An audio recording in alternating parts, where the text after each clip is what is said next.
Welcome to the iNETrepreneur radio show.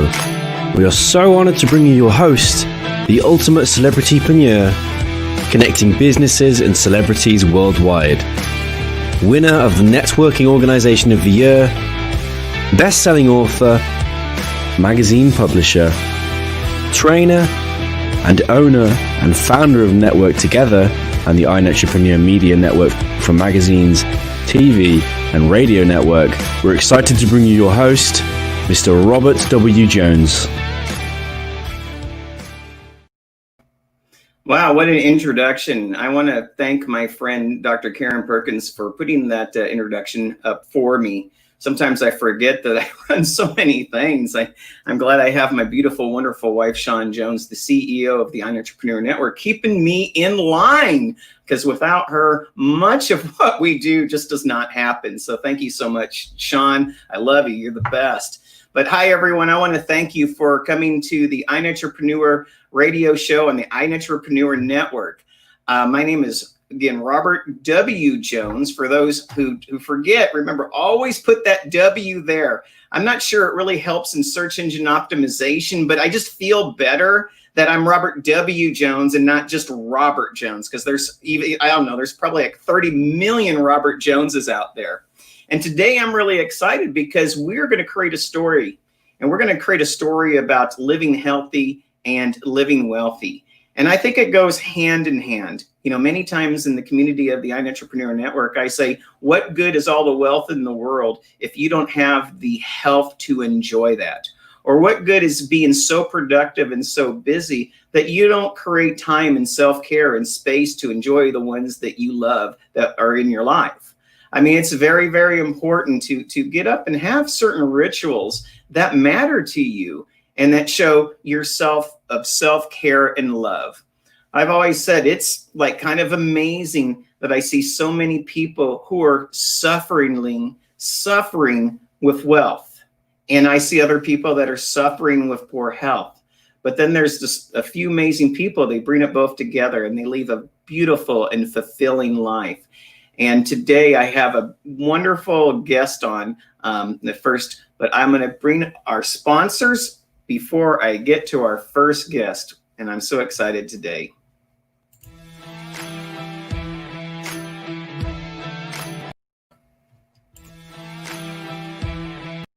Okay, that is not playing. I'm not sure why my commercial is not playing today, but I will play my next commercial. So there's always some studio difficulties, but hey, I was a Marine. You improvise, you overcome, you adapt. Join the 1% Club and become a #1 bestseller. 1% of entrepreneurs maximize their SEO and marketing. You are invited to become a contributing author for the guaranteed best-selling book, 365 Quotes from Networkers. Contact your show host to find out how. Join the 1% Club today. All right, that is for our book, 365 Days of Networking Quotes.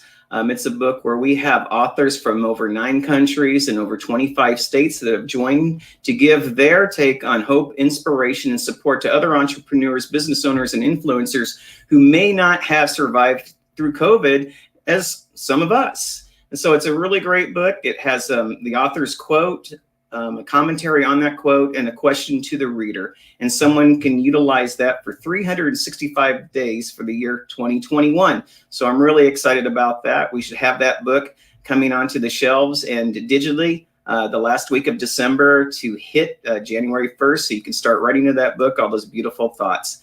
And right now, our first guest on our show, I'm really excited to announce, is my good friend, David Medansky. Hey, David, how are you today? I'm doing great, Robert. How are you? I'm doing really well, actually. I'm like doing super well. And one of the reasons is because you're here today.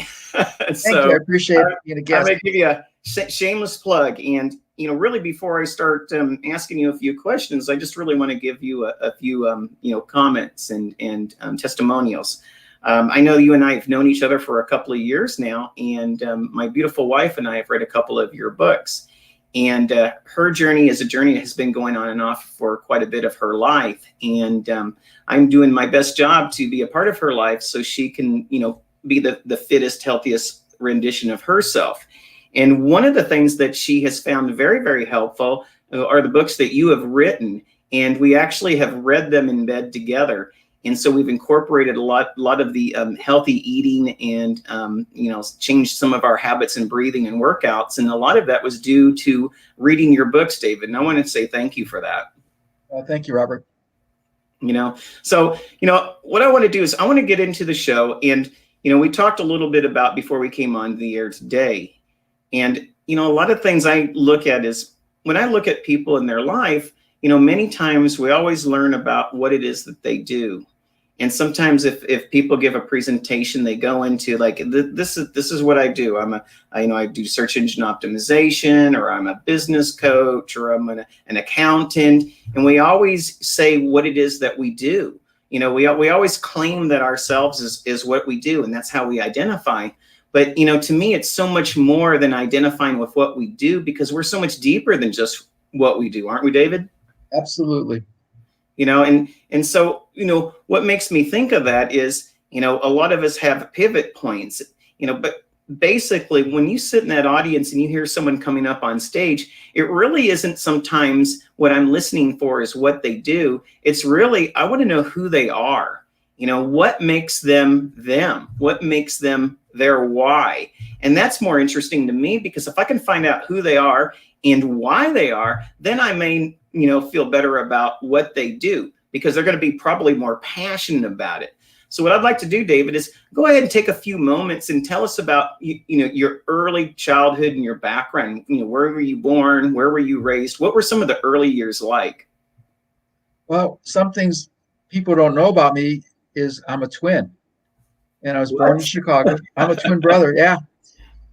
Unfortunately, he passed away at age 19 in a drowning accident. So anyways, moved to Arizona in December of '88. When I left Chicago, it was minus 52 with the wind chill below zero. So I'm enjoying the nice weather for the last 30 years out here. I'm a former divorce attorney, and also a world-class expert at playing casino craps. I wrote several books on that and a couple of novels. And then what happened was in July of 2016, I went in to see the doctor, and he said, based on my lab results and being significantly overweight, I had a 95% chance for a heart attack. So that was my wake-up call. He gave me two options, basically. He told me, lose weight or find a new doctor, because you're not dying on my shift. So with that sword hanging over my head, I made dramatic changes in my eating habits and went back to eating the way I did, from the 70s when I was healthy. I was reading books on, proper nutrition by Paul and Patricia Bragg, Jack LaLanne, Richard Simmons, people like that. And then I started reading more current books. And what I realized is a lot of the current material is providing misleading and false information, that the older material is more accurate because it talks about basics and how to achieve a healthier eating habits and lifestyle to improve your energy, improve your mood, just feel better overall, and it helps for you to lose weight. Well, let's go back to your early childhood a little bit more. Did you come from a family that had both the mom and the dad in the family? Yes, I was blessed. I had great parents. Both my mom and dad were in the family. They loved each other, and they provided a lot of love and nurturing and support for us. I also have a younger sister who's 3 years younger than I am. And we were a close family nucleus and did a lot of great things. So, like I said, I hear other people's stories and I count my blessings, because, yes, I was blessed with great parents. Well, and one of the best things about great parents is many times, whether we like to admit it or not, especially with a loving couple, is sometimes in early childhood, you can also develop great habits. What are some of the great habits that you developed by, modeling after your parents? Well, some of them were not so much the eating habits, but we had different philosophies on that. When I got older and went to college, I changed a lot of my eating habits. But just being more considerate of other people, not to judge other people, to try to put yourself in their positions and understand where they're coming from. And that was hard for me to do in college and out of college because I was always in great shape and took care of myself. And I was wondering why people would be eating the donuts and the convenience foods and fast foods. And then I actually went down that path myself because it was easy. It was convenient and quick. And before I knew it, 5 pounds turned into 10 and 10 turned into 15. And we put on the weight gradually. And next thing I know, I was 50 pounds overweight, which may not sound like a lot to people, but that was 25% of, what I'd lost of my total body weight. So I wasn't, 300 or 400 pounds like a lot of people, but still I was the average person in a high risk position. Well, I think that we also need to look at 50 pounds. Let's look at 50 pounds. I mean, if you were, 6'11", 50 pounds might not mean so much, but when you're maybe, let's say 4'11", 50 pounds could be quite a bit of weight, wouldn't it? Well, yeah, absolutely. I'm 5 feet 8 inches. So, for me, that was a lot of weight. And again, I was denial of, how heavy I was, What I didn't realize until I started doing research is 72% of the US adult population is overweight. And that's 3 out of 4 people. So if you're at a gathering with 4 people or even 10 people, 10 people, 7 of you are overweight. And of that, 4 are clinically obese, which means you're carrying 30 pounds or more extra weight in the midsection. Well, what I know, and this is what really aggravates me about sometimes what our government may do, because much of it's driven by big business. It really is. It's like the agriculture industry, the pharmaceutical industry, the nutraceutical industry. Much of what is being directed in health now actually comes from them through the government. And when I look at it, I could even take something as simple as BMI, body mass index. And quite frankly, the body mass index, the way that they treat that has actually changed over the last few decades. And they've actually allowed more people to become obese based upon a standard that may have been instituted years before. Wouldn't you agree with that? Oh, absolutely. Unfortunately, people use body mass index to determine if they're obese or not or overweight, and was never designed for that. Philip Quintelet, who did the mathematical equation for it, said it was never designed for the individual. It was just for a statistic for the masses. So when you use BMI, most people are using it incorrectly. And it's not accurate because it doesn't distinguish between a pro athlete or a couch potato. And there's a distinction between muscle and fat. Now, muscle and fat both weigh the same amount. The difference is muscle takes up less room than the fat. So people who may weigh the same because of exercise, the scale is not a good way to gauge it. It's how your clothes fit. And that's what I try to teach people is don't always go by the scale. Go by how your clothes fit. And if you have extra weight, is it because of the muscle or is it because of the fat? Well, I mean, I also think that there's quite a few other things that, create differences in what we have to look like in regards to weight. I mean, even being thinny doesn't mean you're healthy. Being thinny, skinny and thin doesn't thinny. Being thinny doesn't mean that you're actually necessarily healthy. That doesn't mean you have great cardiovascular health. But also when it comes to weight, I mean, bone density makes a difference and body type makes a difference in, the amount of weight that a person has. Being male versus female can make a difference in the way that a person weighs. So exactly. Yeah. The hormones are different. Not only that, when you're talking about parents, I refer to something in books called dietary duplication.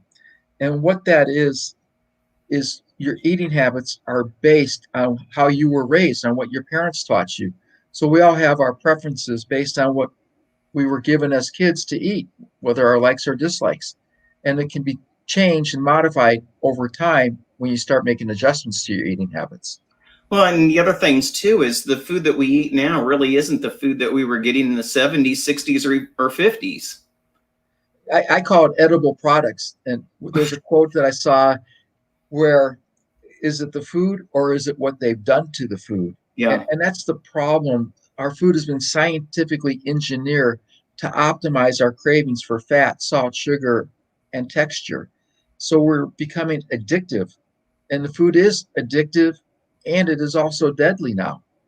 Yeah, I believe there was a Dr. Moskowitz at one time who actually came up with a certain recipe for the food giants to be able to create a salty and sweet addictive type substance that would go into all our foods to make it crave it so much that it's one of the most addictive things a person could have in their life. And when you add different things in your body that our body doesn't recognize, and I will go screaming to my grave, my body doesn't recognize high fructose corn syrup versus cane sugar from beets, or cane. I think that there's a big difference. And if our body doesn't know what to do with it, it usually stores it. Well, exactly. And it was Howard Moskowitz who coined the term bliss point. And that's what he called it for creating, these scientifically engineered foods. So you can thank Dr. Moskowitz for Prgo's spaghetti sauces and the different flavors, for the different types of Dr. Pepper, for the SpaghettiOs and ragu and all that. He was in the food industry for over 30 years. And that was his main job, was how to optimize people's cravings to want to purchase those products. It has everything to do with the bottom line and nothing with nutrition. In fact, a lot of people don't understand the nutrition fact labels or how to even read them properly. And a lot of them, unfortunately, with marketing on the front of the food containers, it's misleading. As an example, if you get a can of tuna that says packed in water, if you turn it on the back and look at the ingredients, it'll say tuna, water, vegetable broth, and sometimes salt. Well, what's in the vegetable broth? Well, they can put up to 168 different compounds in there and not distinguish them. The only place I can find tuna packed in water is at Costco, the Kierland brand or the Chicken of the Sea brand. So I find that interesting. The other thing is, if you look at a box of spaghetti, on the front it'll say 0 sodium, 0 fat, 0 this much protein. Well, guess what it doesn't tell you? 47 grams of carbohydrates, which is a lot. So they just tell you the good stuff and leave off the bad stuff, unless you turn it over and read the very small fine print on there. Well, and also it comes to labeling too. Even the names of the substances that come into many of the foods keeps getting changed again and again, because once the public gets wise to it, then all of a sudden it magically disappears and this brand new product comes in and it's usually the same compound. Well, exactly. If you ever use a product that says fat-free, you're usually consuming Olean, which was formerly known as Olestra, which was never approved by the FDA. And Olestra was actually a drug created to reduce cholesterol. It was a fat substitute.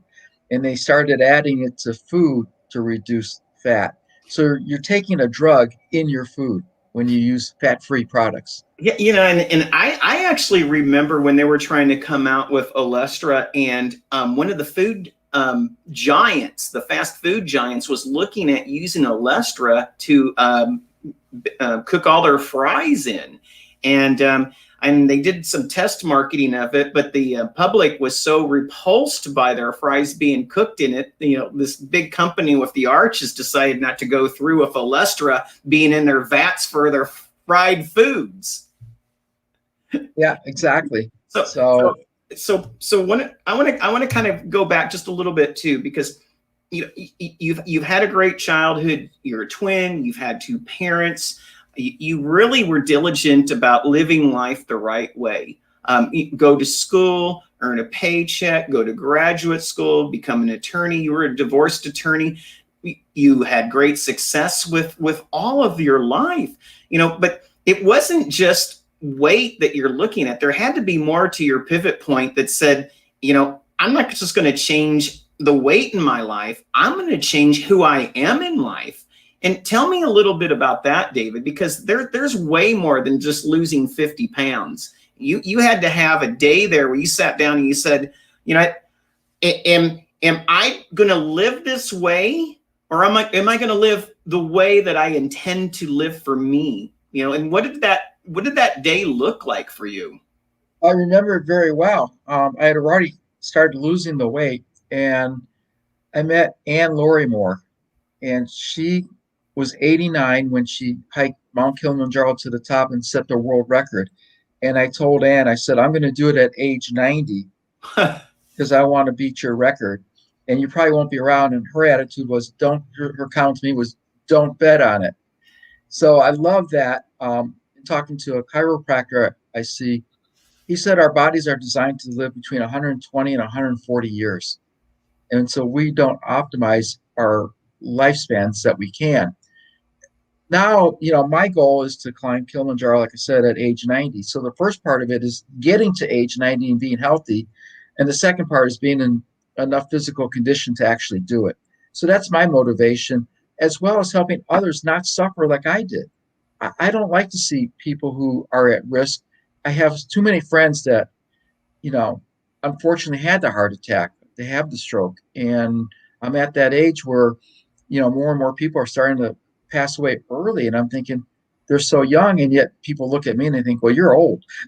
My attitude is, I'm not old. I'm just older. Yeah. And I agree with that. One of the things sometimes people, they don't look at being older as the right way. And I don't want to say old. I always say I'm always growing older, but I'm never going to grow old. That's a quote I've said for a long, long time. And part of that quote means that if I do my best to stay healthy, really to stay healthy and to take care of myself, that means my journey is being taken care of as well. Because every step I take and every breath that I make, that's a part of the journey. And everything that I accomplish in life, the kids that I see, the parents that I see, the people that are around me, my lens is different based upon how healthy I feel. Because if I don't feel healthy, then my lens is clouded. What are some of the things that you do when you work with people, David? Because I know you do. You work with people. You don't just write books. You actually work personally with people to help change their lives. What are some of the things that you do with them to change that heart set and mindset to get them on the right track? I ask them a lot of questions and find out what's working, what's not working, why something isn't working, what I can do to motivate them, to encourage them, to help them, to keep them, focused, be more positive. It's little things. We're all different. We all have different likes and dislikes. And what I tell someone is not one size fits all. Diets are basically designed to fail.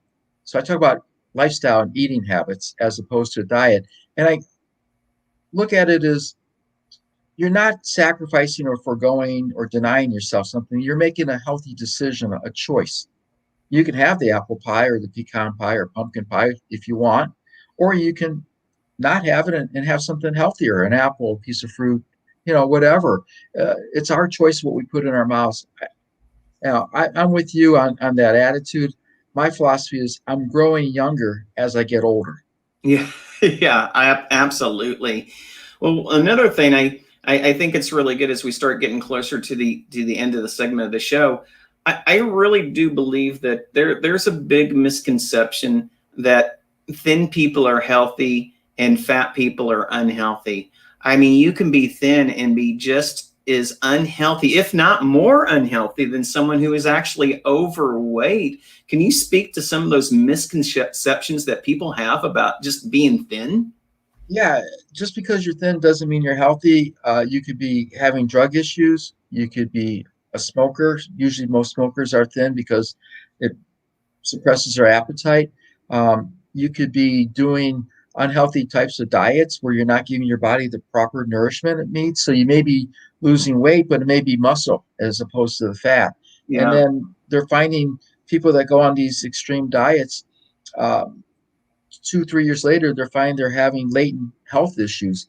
And it's all related to not giving your body the proper nourishment. Your body's an incredible machine. You have to give it the right fuel. And that's where I teach people is how to look at food as fuel for your body as opposed to socializing or comfort. That's the biggest things, stress eating. Convenience. It's just so easy to throw something in the microwave or, stop at the fast food place on the way home or order a pizza or pick up Chinese. We all know that stuff's not healthy, especially a bucket of fried chicken. But it tastes so good and it's fast, it's quick, it's cheap. Again, it's what are you doing to your body? I think of the Fram oil commercial from the days past. You can pay me a little now to fix it right, or you can pay me a lot later to fix it when things are really wrong. And what I thought of, the other day was we use our health in chasing wealth. And when we're older, we're using our wealth to chase our health. So I Yeah. like to help people find that balance where they're not giving up their health to get their wealth. And that way, when they're older and have the time, they can enjoy their wealth for more pleasurable things, such as traveling or doing their hobbies that they like. Yeah, and I think that is very sage advice, and it's something advice that we should all look at and realize. And sometimes my dad used to tell me, he's like, the problem.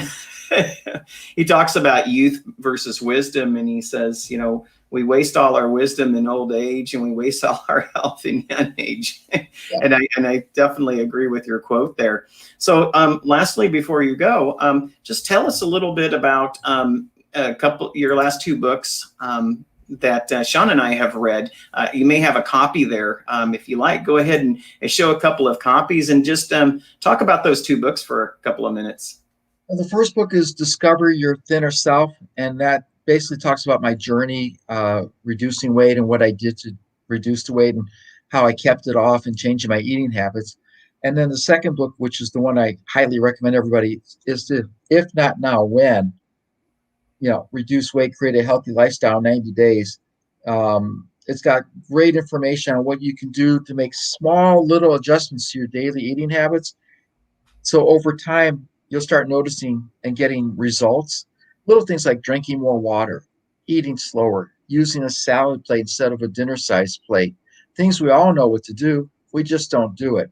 And so the book is designed to be a guide of what you can do to make those small adjustments, giving up the diet soda. If you don't want to go cold turkey and give it up completely, just start reducing. If you have 2 cans or 3 cans of soda a day, drop it down to 1. If you're drinking only 1 can, drink it a half. There's little things you can do. Again, I'm not a purist.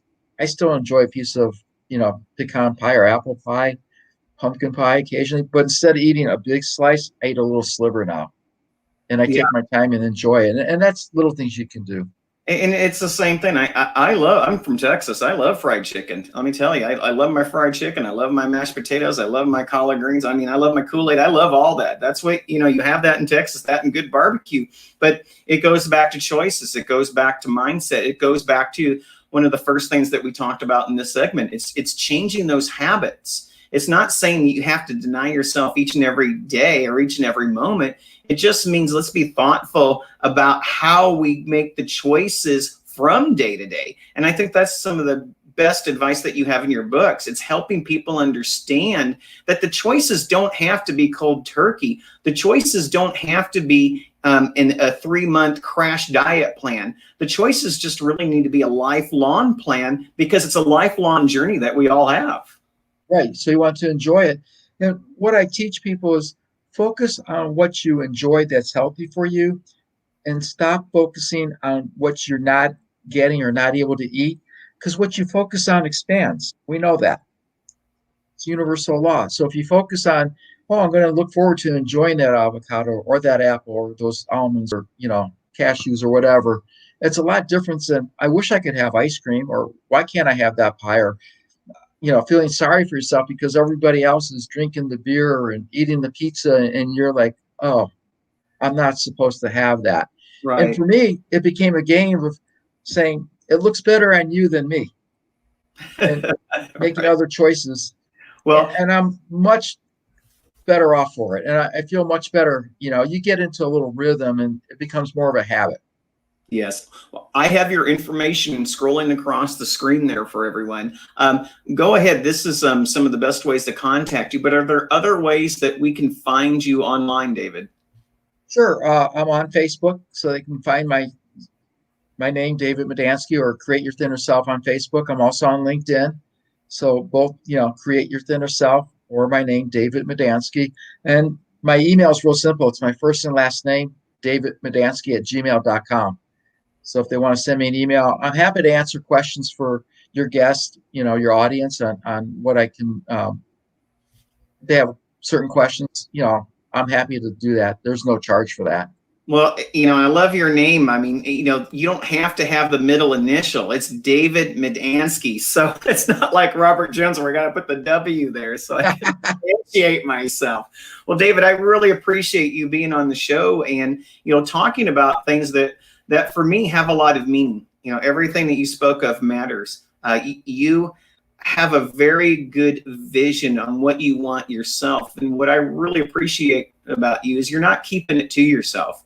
You're going out there, you're getting on podcasts, you're getting on radio shows, you're getting on stages, you're traveling. What you're doing is you are giving people hope so they can follow the same footsteps that you have, but still maintain happiness. And I think that that's what you really do. It's just like, look, I'm not trying to make you feel awful about yourself. I just want you to change the simple habits in your life so you can have a better life.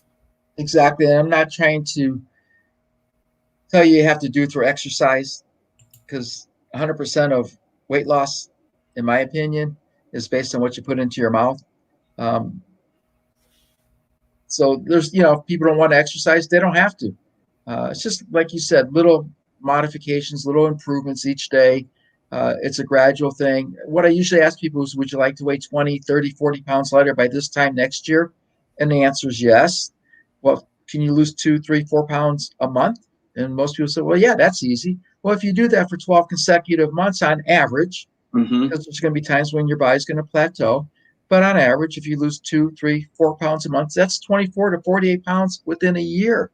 So you can do this. People can do this, and they can do it gradually. And then people start noticing. Then you start getting more compliments, and you get more confidence.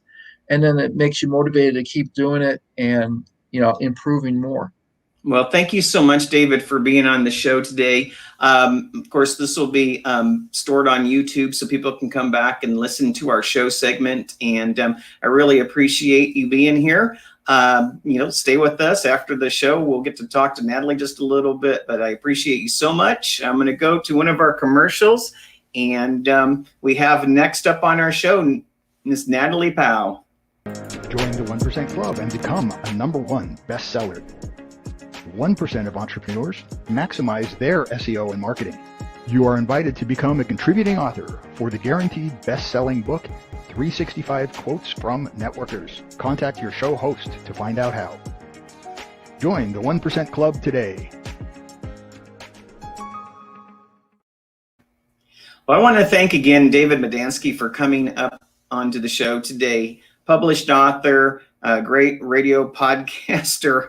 Well, I don't know if he has a podcast show or not, but it seems like I hear him on so many different shows. He might as well start one because the information that he has is second to none. He really does care for people. And I've listened to him speak before. I've seen the changes in his clients, and I really appreciate that he's been on the show today. Next, we have Natalie Pao. Natalie Pao and I are going to take a little different take on what it looks like to become healthy and wealthy. As I've said for so many years now, what good is all the wealth in the world if you can't enjoy it? Hey, Natalie, thank you for coming to the show. How are you? Hi, Robert. I'm good. How are you? I am really good. And I am so glad we had a little bit of time to talk before the show today, Natalie, because I think that you have a really tremendous story as well. Just like David Medansky, he lived life the right way. He still went through a pivot point. He still made some changes in his life. He knew, what he had learned in his life started going off a little bit. And the main factor is time. Sometimes you don't notice change. And one day you look at the mirror and you're like, wait a minute, I am not visioning the person I thought I was going to become. And exactly. And you sit down and you say, am I going to make a change? Am I going to create a difference in myself? You know what? Sometimes it's not just about impacting others. Sometimes it really is about impacting yourself so then you can go out and impact others. And to me, those are the people that I want to follow, because to me, those are the people who have found the same pain that I have. Yes. So essentially, I like to call that what a lot of people say is you're not just talking the talk, you're walking the walk. Yes. So I, like everybody else, am a real person. So I kind of have structured everything over the last 12 to 15 years of my life based upon being a real person. Like, what is my real life like? Not the life that other people are looking from the outside in saying that life looks great, but what my real life is like and what is truly attainable for me. Yeah, absolutely. Now, I always like to, same thing. I always like to I want to know about you. I want to know about the who and your why. And the first question I always have is, where were you born? Where were you raised? What was your early family life like? What were the things that kind of shaped that early development in your life? I mean, my childhood was what I would describe in one word as, well, probably two. The first being tumultuous, the second being dysfunctional. I was raised by a single parent. I'm the second youngest of 7 children. Oh, wow. And out of the 7, there's only 2 of us that are biracial. So that led to its own difficulties in itself. But I was born in San Diego, but raised in New Zealand, Australia, Hawaii. So my mom was very much of a nomadical spirit. And I was in and out of foster care. I went back and forth between living with my mom and my younger sister. And then I was away from my mom for quite some time. When I returned to the US, I lived with one of my older siblings. So my childhood was very unsettled. There was a lot of moving. There was a lot of continuous changes. So I didn't have stability. I like to say you are who you are. With me going through all of that, I know a lot of people that had similar type childhoods to mine. My mom had difficulties with addiction, and that's what kind of led to my life being very, very uncertain, very unstable, and me living in foster homes and living with one of my older siblings. But I was very much an old soul. So I think my life and my life's path was already written for me to use my life's experiences to help others. Because in so many instances, a lot of people use hardships and trials, especially in childhood, as excuses as to why certain things in their adult life don't work out. And not to say that it didn't affect, who I became as a person, and it didn't, leave its mark on me. But I found that I was much better equipped for things that happened later on in my adult life versus if I would have had a perfect childhood and a perfect upbringing. I don't feel that would have prepared me for what I like to often reference as real life. Well, and for many people, they don't know, they hear foster, they hear home from home, they hear unsettled, they hear uncertain. But, many people may feel like they've had that in their past, but to truly be passed from foster home to foster home, it really is unsettling. It really is uncertain. It really is challenging to feel like you're really a part of anything. And, I'm sure there are many times in your life where it's like you're sleeping in someone else's bed, you're eating someone else's food, you have someone else's roof over. They may make you feel welcome, but at the end of the day, it's still not mom. Yeah. And I think, like I already said, I think that can turn you into one of two people. The person that's of excuses and saying, well, I just can't help it. This is just, what life has made of me. And I think I went the polar opposite, to where I became the overachiever.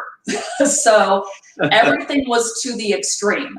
And, I do have children of my own. I'm a single parent to 3 children.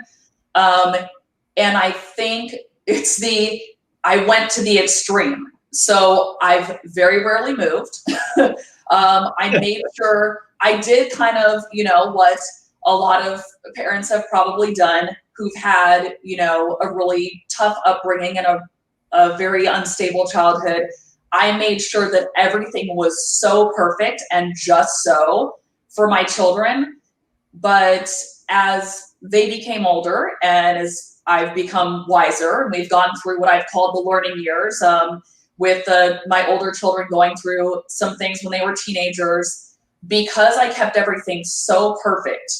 Mm-hmm. And I kind of got away from that real life. I wanted everything to be just so perfect, so structured, so routine, and so stable. They never saw me falter. So yeah. Whereas I saw with my mom, all I saw were mistakes. All my children saw were everything's so perfect. And you're not really a real person. And I've kind of taken, that knowledge and that wisdom from children. They're very, they're very tell it like it is. And sometimes wiser than beyond their years, and they'll tell you things that you don't want to hear.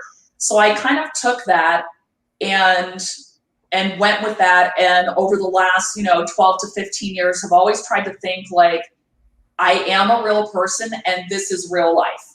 And just because everything is not going perfectly, and, with a lot of things in life, there's things you can't control. I was widowed at a really young age at 23, but I didn't do the traditional, mourning or grieving.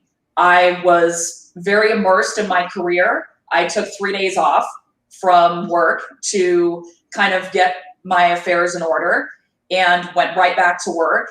It's kind of that thing that you're talking about. It's not healthy, but when I was in my early 20s, everything was driven by this quest for perfection and stability and making sure that what everybody saw from the outside looking in was perfect.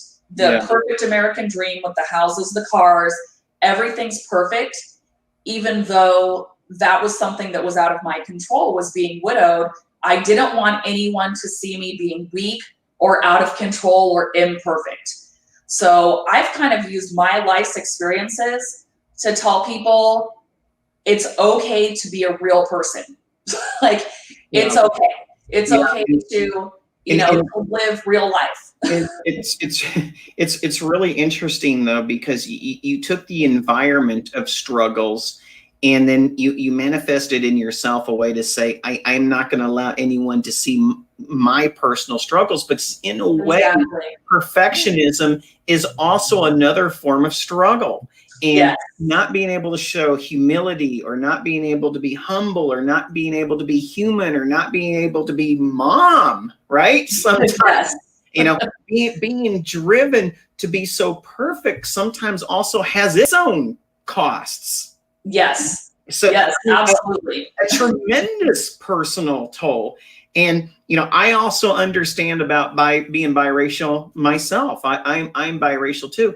And it kind of adds another layer, because sometimes, a lot of those struggles, you want to end up fitting in everywhere. And sometimes you fit in nowhere. And it really is kind of a very unique perspective to grow up in environments where you have foots in two different worlds, although at the end of the day, we're all the part of the same universe and we all are in the same world together. There is no being different. There is no being apart. There's just people's realities that say it is. And, one of the things that I read in your bio was, you went through some personal struggles with weight yourself. You had staph infection in your life. You had to, carry the weight of the world with really out of support system without having anyone to model after, right?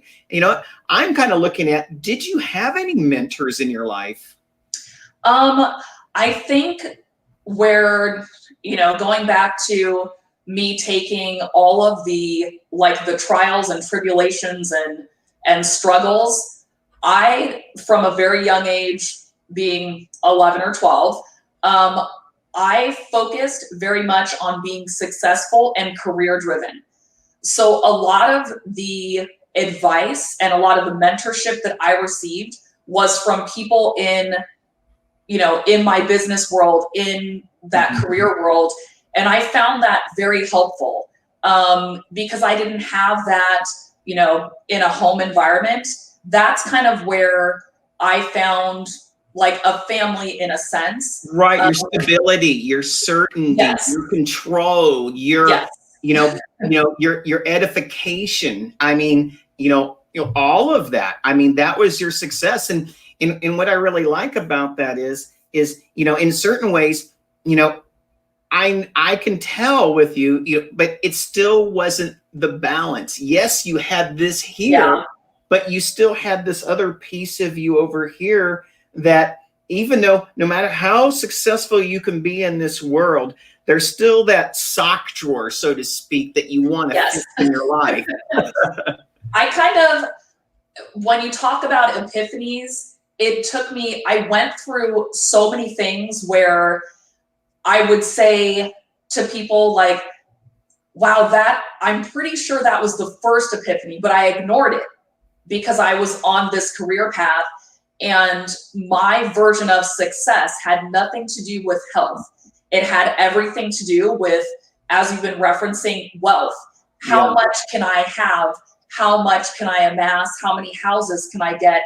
What do people think of me when they see me, when they look from outside? And all through my early teens, late teens, and 20s, all that I focused on was monetary success.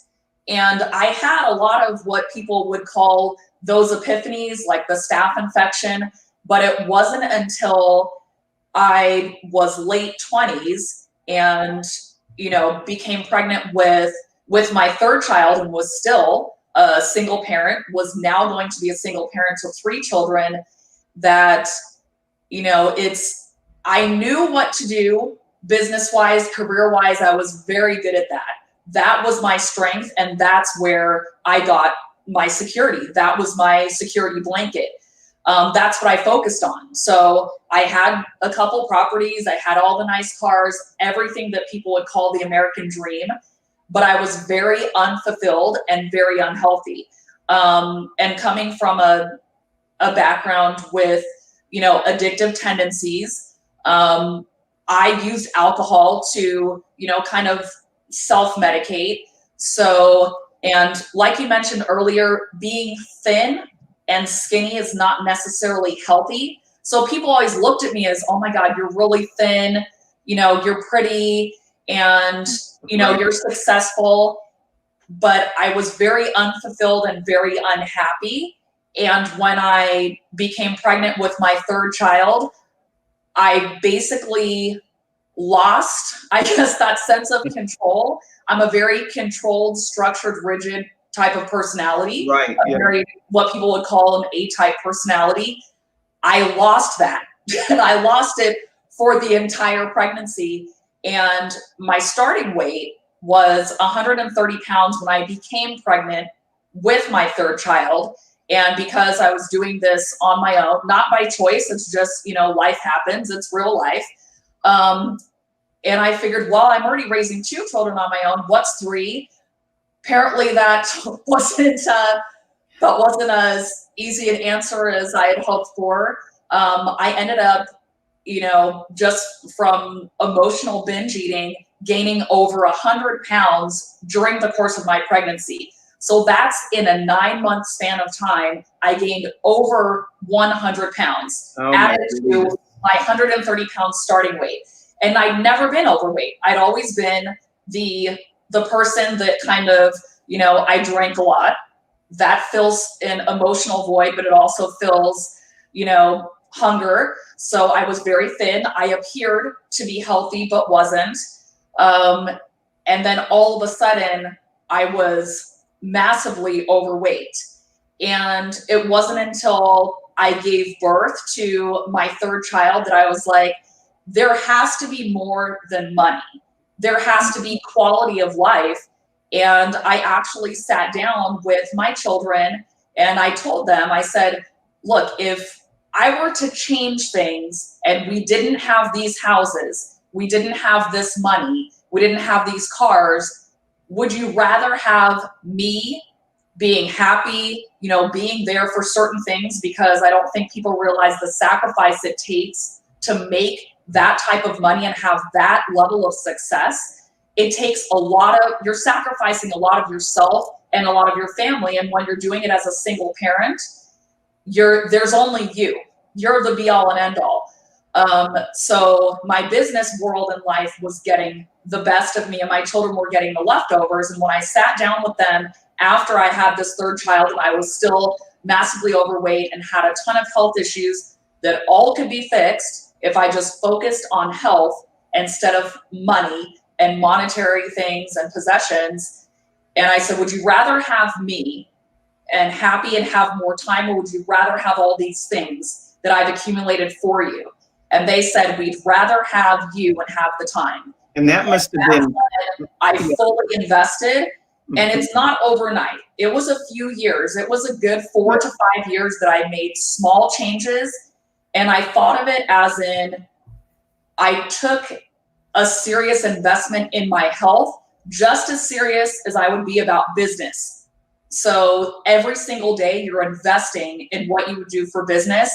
And I took that same mindset and that same drive and commitment and discipline and put it towards my health. So I kind of went the extreme. I went into bodybuilding, but that taught me a lot about about excess of exercise versus, you know, I went from drinking and pretty much no exercise and working all the time to being at the other end of the spectrum where, you know, that was very excessive. So I still had to learn the balance. And I think I'm still learning the balance. This year forced me into balance. So I'd say this year, I've actually been my healthiest. So my business health is, you know, with everybody, you know, things being what they are, business is what it is. But this year I would say I'm my healthiest. So as far as like my personal health. And I wanted to work with you in this because one of my thoughts is so much of the time when we think of health, many times we get to the point of only thinking of physical health. I mean, there's emotional health, there's mental health, there's spiritual health. You know, I think you drove through the factor of financial health, and really it takes a lot of wisdom to be able to balance the financial, the physical, the emotional, the mental, the spiritual health with each other. You know, but you've developed a lot of strengths, you know, from all of this. And I think that, you know, with your story, there's probably maybe a couple of strengths that you could probably share that you've had in your journey. You know, some things that you've learned specifically that you might want to share with people that are listening to the show today. Absolutely. I think I'll share what I share with a lot of my clients. And I'm very much, like you said, it's not just about, people tend to do, you know, what they did when they would look at me and go, oh God, you're young, you're successful. When I had all of the material possessions, then they tend to do the same thing when you get this, you know, was mainly in my 8 years of bodybuilding. They're like, oh my God, but your body's so perfect. Like everything is so great. And you're like, well, it's not really, like, and you kind of have to tell them about your real life. It didn't happen overnight. I didn't all of a sudden develop, you know, that type of physique. And you have to work on the way you feel, not just physically, but mentally, emotionally, and what makes you happy as far as physically, mentally, emotionally. So, and ironically, some of the times where, you know, my clients will say, oh my gosh, I really love, you know, this picture or that picture of you when you were doing bodybuilding. I love that body. And I'm like, well, that was on the other end of the spectrum. I was then unhappy because I couldn't get the perfect body. What everybody said was perfection. So I think, you know, my journey is still continuing, and everything in moderation. And I don't beat myself up like I used to a few years ago when I was, you know, very much immersed in the bodybuilding world, where there was times where I couldn't sleep if I hadn't done the exact workout that I had planned for that day. Mm-hmm. So everything in moderation. It's with exercise, with food. So I kind of started to think, you know, I had to start practicing what I was preaching and kind of get re-epiphany of, you know, this is a breakthrough. Yeah, I can only do so much. I'm still, you know, raising 3 children. I was working 12 to 15 hours a day. So then I had been giving so much of myself to others that my mental and my emotional health was lacking. So I think it's just everything in moderation. It's that very old school, like tried and true. You just have to find that balance, and everyone's balance is different. I'm a very active person. I like to go, go, go. So I don't need hours and hours where I'm sedentary and I'm not doing anything. And what people would say, oh, that's called relaxing. Like, I don't relax that way. Right. So I had to find my own balance. And what was bittersweet about this year, and I think what a lot of people, if you really sit down and look for the positive and the optimistic things about what we've been dealing with this year, I was still giving so much of myself, working 15-hour days. I still have 1 child at home. But the more time that I was able to free up, I didn't give that back to myself. I gave that to other people. And I was having some of the same health issues that I had when I was overweight, because I was overexerting myself. So this year forced me to slow down and say, how much do you really need to work? Do you have to, you know, constantly be the yes person? And I think you just have to find your own balance, everything in moderation, what works for you and what's balanced for you. And, you know, with going back to thin and skinny is not necessarily healthy. And if I were to be the weight that I am currently, if I were to have weighed myself a few years ago, I would freak out and think, oh my gosh, I'm overweight. But this is actually my healthiest body that I've had, the best that I've felt. So and I think that those are the most beautiful words a person can say: the best of myself, the best of myself. And you know, and you help people do that. You are a certified fitness instructor, correct? Yes, I actually started out with teaching Zumba and yoga many years ago. Then once I transitioned into bodybuilding, I, you know, like I said, there's probably from my past and being, you know, raised in a very addictive environment, I went from one addiction to another, and, you know, that became very excessive with the weightlifting. So I've kind of this year also been able to find that balance of, I do workouts that I think are fun now, not because I'm like, well, what do I want to look like? Well, what is someone going to say if they see me based upon what I looked like when I was bodybuilding? What are they going to say about me? What are they going to think? They're not going to like this body. And that is a great thing right there, because that is one of the most important things that you just said. When I grew up, because I set records in the fitness world at one time in my life myself. Yeah. And I always remember no pain, no gain. And really, quite frankly, you know, that isn't always necessarily true. Is there a certain amount of pain? Absolutely. But really, for most of us in the real world, you don't have to work out to the point of pain and hurt.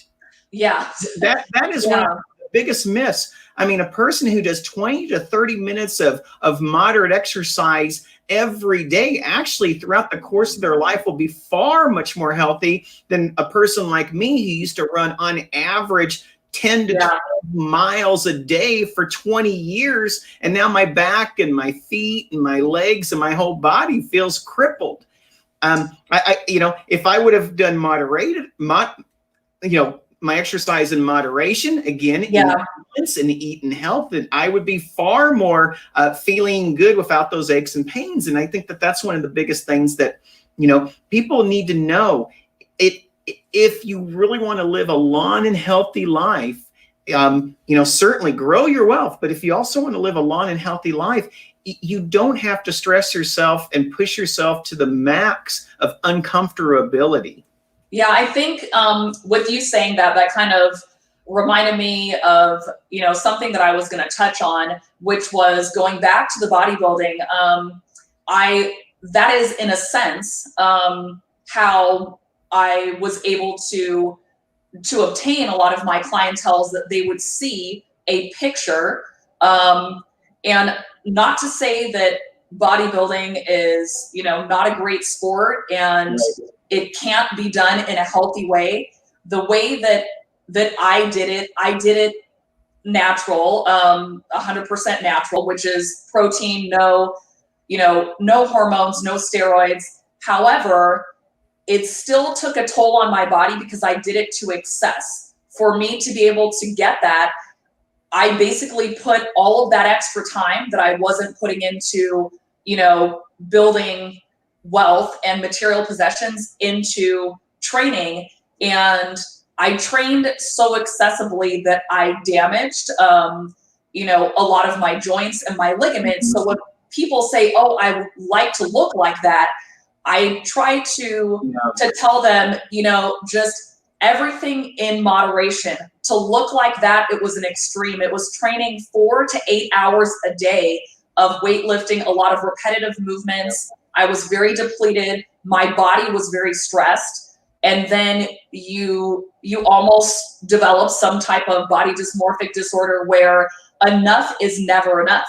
And then you cross that plane of being healthy and fit to damaging your body so much so that, when I retired from bodybuilding, I now have to take multiple hormone supplements and replacements because I so damaged my body to look a certain way that, now I'm paying for it in a sense. So, focusing on how you feel and being healthy versus how you look and your appearance, I found I had to work just as hard on that as the commitment that I made to working, years ago on being healthy instead of just focusing solely on what I had monetary wise. Yes, absolutely. Well, Natalie, we are at the end of this segment. It's amazing how fast the time goes by. I know.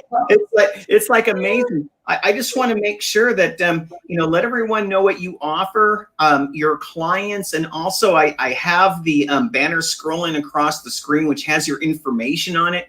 If there's some more, we can get a hold of it. There's a little typo. It's probably because I have my glasses on, but they're not like that. So my website is my business name. So it's Fit by Nat. I know there's one letter just at the end. It's a little typo. So my website is my business name. It's Fit by Nat. And I'm also on Instagram as Zumba Freak Natalie. And I'm on Facebook as Natalie Pao and Fit by Nat. And I'm also on LinkedIn. But I mentioned adjustments with, everything that we're going through this year. I am still training people. It's different. So I offer, virtual live interactive training sessions. Instead of training people in a gym facility, I offer on-site training where, we can maintain a safe social distance. I usually wear a mask. I prefer that my clients don't so that they can, they're able to breathe. But there's still so much that people can do without going to the gym. And I think that's where people look and say, oh, well, you're a trainer, so, oh, it must just be weights. Whereas a lot of my focus this year has shifted to, you know, being able to work with people in their homes, kind of doing what you and I are doing face to face. And I train them just like this, so we don't even have to come into contact with each other. And, you know, this year has been an adjustment, but, you know, you just have to, look for the, you know, the pros and look for the optimism. So there's still a ton of things that you can do without a gym, and with having someone like me, you know, being in front of you either virtually or, you know, on site at a large open space. But just having somebody that can show you what to do, how to do it, when to do it, and, you know, help you with real life. Yeah, you're their coach, and they're confident, and their support with every sense of the word. Natalie, Yes. you know, I just want to thank you so much for being here today. I love being able to talk with you. Thank you so much, Robert. Thank you. And really get the story behind you, because it's really about your journey and what you've done to overcome, and what really care about people. And it's not that you're making $1. You can make $1. You've proven that in your life. What you really do is you want to go out there, share your journey, and help other people on their journey so they can live life more fully. Absolutely. All right. Thank you so much, Natalie. Thank you so much, Robert. Bye. Wow, thank you so much to both of our guests, David Medansky and Natalie Pao. I loved how we had two different takes. One concentrated more on the food, how we feed ourselves, and the habits of how we can change weight just by what we eat. But also with Natalie, how she talked about, you know, fitness and doing it the right way and not overexerting oneself. So two different takes. Probably combined, it would create a great impact in an integrative way of self-care. So thank you, guests, today. Please come here each and every Thursday, Arizona time. We meet from 2:30 to 3:30, give or take a few minutes, because we have so much fun talking with our guests. And we will see you next week. Have a great week, everyone. Until next week, my name is Robert W. Jones of the iNETrepreneur Network and the iNETrepreneur Radio Show. You've been watching the iNETrepreneur Show, a production of the iNETrepreneur Radio Network with host Robert W. Jones. Join Robert each week as he visits with new and exciting guests who inspire, teach, and mentor entrepreneurs worldwide. Follow Robert each Thursday at 1:30 p.m. Pacific, 4:30 p.m. Eastern, and 8:30 p.m. at Greenwich Mean Time.